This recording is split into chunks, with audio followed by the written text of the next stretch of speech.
Tidak usah malu miskin.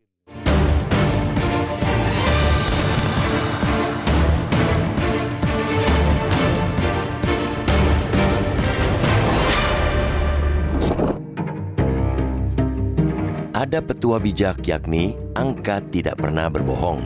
Dalam bahasa Inggris, petuah itu berbunyi numbers never lie. Namun ungkapan tersebut tidak berhenti begitu saja. Angka bisa disalahgunakan, bahkan dimanipulasi untuk menghadirkan kesan yang amat jauh dari kenyataan. Angka ibarat senjata, semua ditentukan oleh siapa yang menggunakannya. Di tangan orang jujur, angka akan mampu menjelaskan realitas. Sebaliknya, di tangan manusia culas, angka bisa dibengkokkan untuk mengamini kebohongan. Namun angka tidak selalu ditentukan hanya dalam posisi binari antara orang jujur dan orang culas.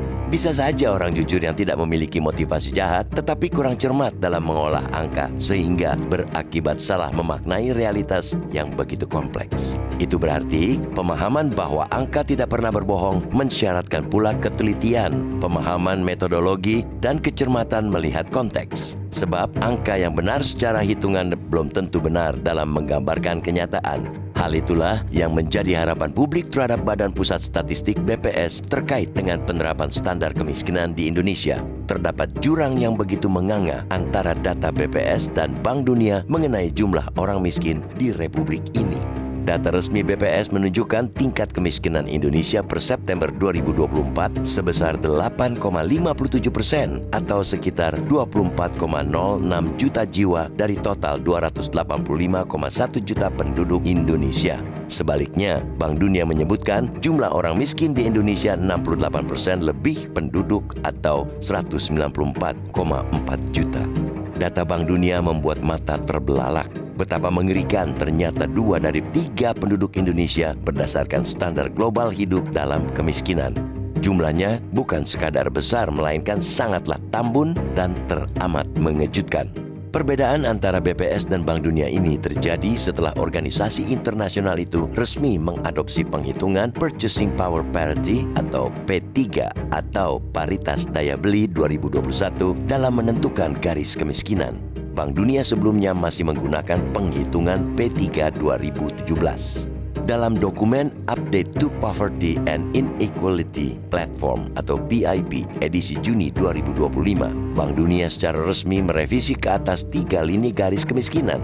Pertama ialah standar tingkat kemiskinan ekstrim $2,15 per kapita per hari dinaikkan menjadi $3 per kapita per hari. Kedua, revisi tingkat kemiskinan Lower Middle Income Country atau LMIC standar awal Bank Dunia $3,65 per kapita per hari diubah ke angka $4,20 per kapita per hari.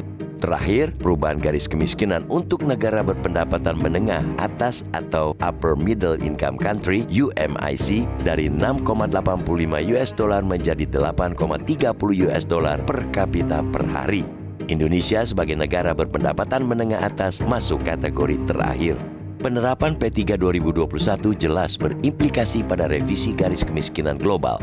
Oleh karena itu, kita mendorong agar pemerintah dan BPS tidak takut untuk menaikkan standar atau ukuran kemiskinan agar mendekati standar Bank Dunia.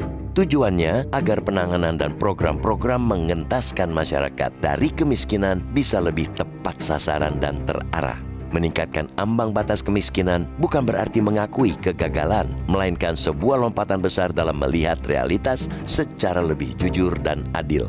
Pada akhirnya menjadi orang jujur terhadap angka dan cermat dalam melihat konteks memang membutuhkan keberanian. Tidak usah malu mengaku miskin, asalkan kemudian ada sederet kebijakan tepat yang diambil dari data yang akurat.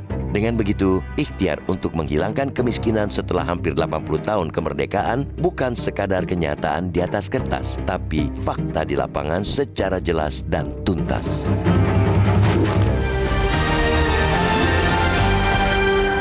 Jelajahi cara baru mendapatkan informasi. Download Metro TV Extend sekarang.